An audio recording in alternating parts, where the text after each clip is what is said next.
Mi smo se nekako tudi letos trudili opozoriti na problem plastike, predvsem plastičnih vrečk. Zbirali smo plastične vrečke na stojnicah in jih menjali za vrečke iz blaga.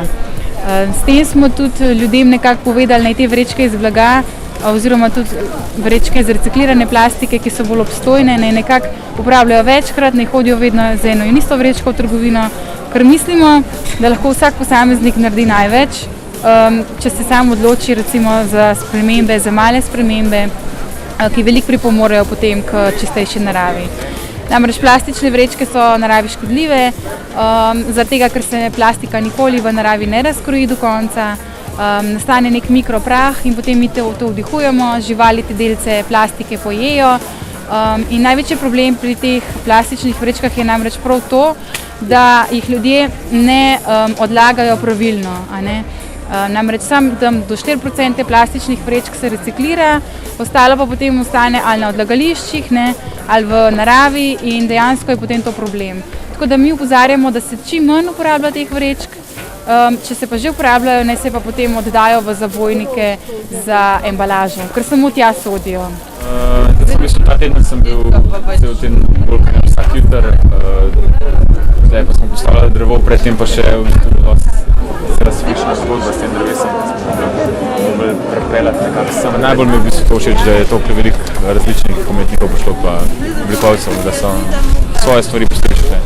Letos sva sadila travnik. Prvotni namen je bil, da nama pri tem pomagajo naključni mimoidoči, ampak so nizke temperature nekako preprečile ta vrtnarski podvig.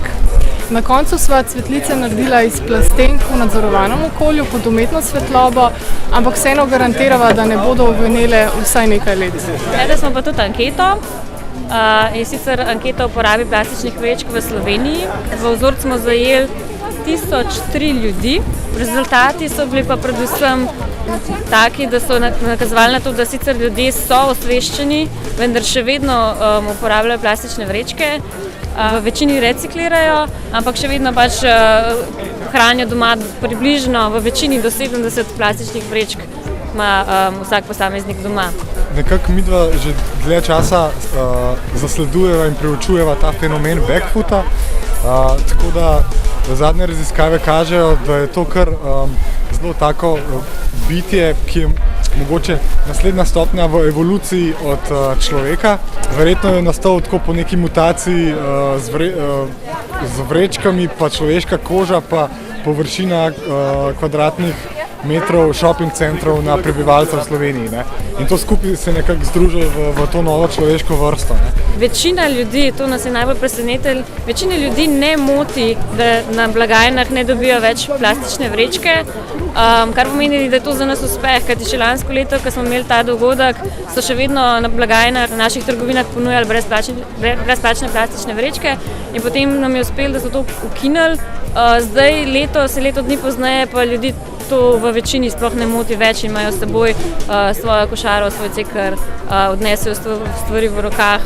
V glavnem se ekološko obnašajo, tudi kupijo okolju prijazno plastično vrečko in tako naprej. Zelo malo je takih, ki dejansko kupijo navadno vrečko. Dejansko, če se ne motim, mislim, da jih je manj kot 1%, jih je to takih, ki nas sploh ne ločujejo. Recimo kot anekdoto ne povem, da je tudi med drugimi moj sostanovalec, ki je danes vodil prireditev in sem rekel, zdaj Luka, ti padeš manj kot 1%, ki ne reciklira ne papirja, ne plastike in pa je videl te rezultate in rekel, te bom popravil.